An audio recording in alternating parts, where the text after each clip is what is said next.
Setembro, estamos aqui com a S10 2000 4.3. Vamos fazer aqui, ó, verificação do sistema de freio dianteiro e traseiro.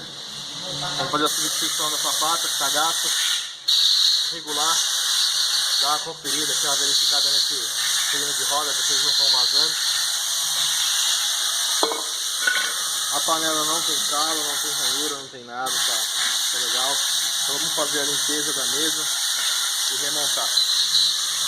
Na suspensão dianteira, a gente estava reclamando de barulho, carro raspando no paralama. Ó, tá vendo? Tá raspando aqui no chassi. E ele pega no paralama também. Bom, isso eu falei pra ele que o pneu que ele colocou é muito grande, muito largo. Acaba pegando mesmo. Vai ter que ou voltar para o pneu original, porque senão vai continuar pegando. E barulho na suspensão. Esse carro está com pivô superior e pivô inferior estourado. Tem uma pequena folga nos terminais de direção interna. Os externos estão bons, então nós vamos trocar os terminais de direção interna. Tem uma folga no braço pitman e no braço auxiliar. A caixa de direção está legal. Não tem folga, não tem nada.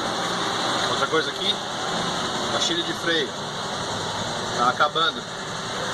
Vamos trocar disco e pastilha. O disco está com calo.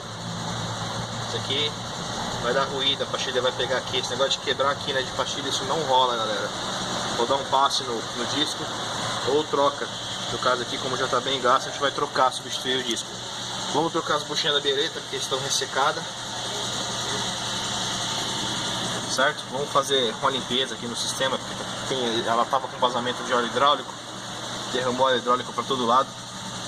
A gente vai fazer uma limpeza aqui. E logo mais eu mostro o carro pronto para vocês. Falou, um abraço.